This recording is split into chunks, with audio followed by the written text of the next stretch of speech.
انہیں اس بات کی سمجھ ہی نہیں رہتی کہ ہم کس کے سامنے اکڑ رہے ہیں، کس سے بغاوت کر رہے ہیں، کس سے سرکشی پر اترے ہوئے ہیں۔ دوستان محترم، ابلیس کا کام اس روئے زمین کے اوپر انسانیت کو گمراہ کرنا ہے، انسانیت کو بہکانا ہے۔ اب عام طور پہ اگر ہم بات کریں گے تو بھائیوں کی طرف سے، لوگوں کی طرف سے یہی جواب سننے کو ملے گا اور ملتا ہے کہ جی ابلیس تو کافروں کو ہی بہکائے گا، اور کافروں کو بہکایا ہوا ہے، اس نے کافروں کو گمراہ کیا ہوا ہے۔ ٹھیک بات ہے، گمراہ کیا ہوا ہے انہیں، لیکن مجھے یہ بتائیں کہ وہ تو گمراہ ہوئے بیٹھے ہیں، وہ ہدایت پہ تھے کب کہ گمراہ کر دیا ابلیس نے انہیں؟ وہ ہدایت پہ تھے کب؟ گمراہ تو انہیں کرنا ہے ابلیس نے جو ہدایت پر ہوں گے، اور ہدایت پر مسلمان ہیں، ہدایت پر مسلمان ہیں۔ اب ابلیس کی ساری توجہ مسلمانوں پر ہے، انہیں گمراہ کرنے پر اس کی توجہ ہے، سارا زور ان پر لگا رہا ہے، اور بہت سے لوگوں کو گمراہ کر بھی دیا ہے، بہت سے لوگوں کو طاغوت بنا دیا ہے۔ اللہ کے چند مخلص بندے بچ گئے ہیں، ان پہ بھی محنت جاری ہے اس کی، لیکن ان پہ اس کا بس نہیں چلتا، وہ اللہ کے مخلص بندے ہیں، اللہ ان کا ولی ہے، اس لیے طاغوت کا اس پہ بس نہیں چلتا۔ وہ اللہ کے ولی ہیں، اس لیے طاغوت کا ان پہ بس نہیں چلتا۔ طاغوت کی محنت سب پر جاری ہے، تمام مسلمانوں پہ جاری ہے، اور یاد رکھیں، میں پہلے عرض کر چکا ہوں، طاغوت نے آ کر یہ نہیں کہنا کہ کلمہ پڑھنا چھوڑ دو۔ یہ میری باتیں لکھ لیں، دل پر لکھ لیں، ابلیس کبھی نہیں آ کر کہے گا مسلمانوں کو کہ کلمہ پڑھنا چھوڑ دو، کبھی نہیں آ کر کہے گا نماز پڑھنا چھوڑ دو، کبھی نہیں آ کر کہے گا روزے نہ رکھا کرو، حج نہ کیا کرو، قرآن کی تلاوت نہ کیا کرو۔ اس نے ایک موٹی سی بات کی ہے، میں گمراہ کروں گا، انہیں باغی بناؤں گا، انہیں سرکش بناؤں گا، انہیں صراط مستقیم سے ہٹاؤں گا، انہیں تیرے رستے سے بہکاؤں گا، انہیں اپنا پیروکار بناؤں گا۔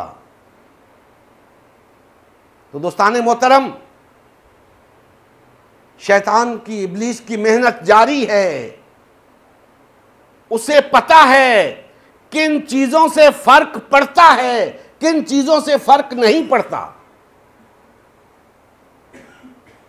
وہ جن چیزوں سے فرق پڑتا ہے وہاں توجہ دیتا ہے، جن چیزوں سے فرق نہیں پڑتا وہ کہتا ہے کرتے رہو، لگے رہو، مست رکھو ذکر و فکر صبح گاہی میں سے، پختہ تر کر دو مزاج خانقاہی میں سے۔ کہتا ہے لگے رہو، لیکن جو اس کا ٹارگٹ ہے اس پہ وہ پوری طرح مستعد ہے، بہت چوکنا ہو کے کام کر رہا ہے، اسے معلوم ہے کہ کیا کروں گا تو یہ لوگ گمراہ ہو جائیں گے۔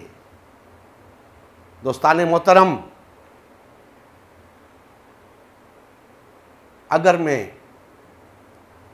آج کے مسلمانوں کی اللہ سے بغاوتیں اور سرکشیاں گنوانا شروع کر دوں تو شاید میں نہیں گنوا سکتا، لیکن یاد رکھیں ان میں سے بیشتر ایسی ہیں کہ شیطان کو اس کے لیے محنت کرنے کی ضرورت نہیں ہے، وہ انسان خود ہی باغی بنا ہوا ہے، سرکش بنا ہوا ہے۔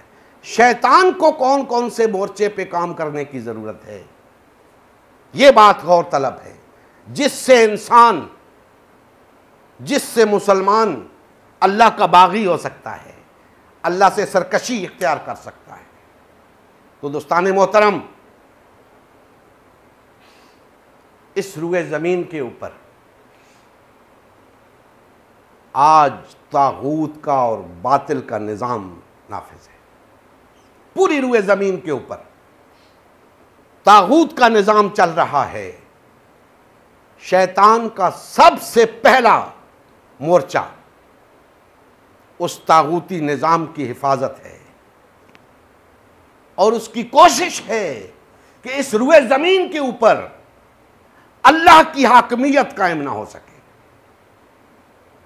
لا محالہ اس کے لیے غیر مسلموں پہ محنت کرنے کی ضرورت نہیں، ان لوگوں پہ محنت کرنے کی ضرورت ہے جن کی طرف سے اسے اندیشہ ہے، جن کی طرف سے اسے خطرہ ہے، اور وہ خطرہ ان لوگوں سے ہے جو دعویٰ کرتے ہیں لا الہ الا اللہ کا، جو دعویٰ کرتے ہیں کہ ہم طاغوت کا انکار کر کے اللہ پر ایمان لائیں۔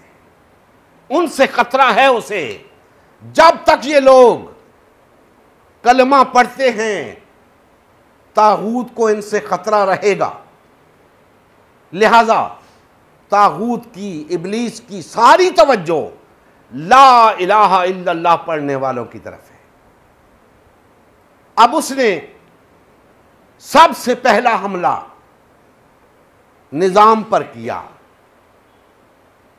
اور مسلمانوں کو ایسے معاملات میں ڈال دیا کہ یا تو وہ نظام کو اسلام سے ہی خارج کر بیٹھے یا پھر اس باطل اور طاغوتی نظام کا حصہ بن گئے۔ آج دیکھ لیں پوری روئے زمین کے اوپر اللہ کی حاکمیت نہیں ہے تو لا محالہ باطل اور طاغوت کی حاکمیت ہے۔ 57 کے قریب ریاستیں ہیں مسلمانوں کی، 57 کے قریب ریاستیں ہیں، نظام باطل اور طاغوت کا ہے۔ اللہ کی حاکمیت نہیں ہے، اللہ کا نظام نہیں ہے، کہیں بادشاہت اور ملوکیت، کہیں جمہوریت، اسلام کہیں نہیں۔ اور ابلیس نماز سے نہیں روکتا، روزے سے نہیں روکتا۔ غیر مسلم ممالک کے اندر بھی یہ اسلام تو چل رہا ہے، یہ اسلام غیر مسلم ممالک میں بھی چل رہا ہے، لیکن جو حقیقی اسلام ہے وہ مسلم ممالک میں بھی نہیں۔ تو اس حقیقی اسلام کو نافذ نہ ہونے دینا یہ ابلیس کی پہلی ترجیح ہے۔ اور نظام کیوں قائم نہیں ہوگا؟ اسلام کا نظام کیوں قائم نہیں ہوگا؟ نظام قائم ہوتے ہیں افرادی قوت سے، افراد نظام کو قائم کرتے ہیں۔ اس میں کوئی شک نہیں کہ پوری روئے زمین کے اوپر 1.5-2 ارب کے قریب کلمہ پڑھنے والے موجود ہیں۔ اگر اتنے لوگ کسی نظام کے دعوے دار ہوں تو کیا وہ نظام قائم ہوتا ہے یا نہیں؟ ہوتا ہے۔ لیکن ابلیس کا دوسرا کام اس نے یہ کیا کہ سب سے پہلے تو مسلمانوں کو ریاستوں میں تقسیم کر دیا، 57 ریاستوں میں تقسیم کر دیا، اور پھر ریاستوں کے اندر جو عوام تھے، لوگ تھے، انہیں تقسیم کر دیا، تفرقے میں ڈال دیا، پارٹی بازی کا شکار کر دیا۔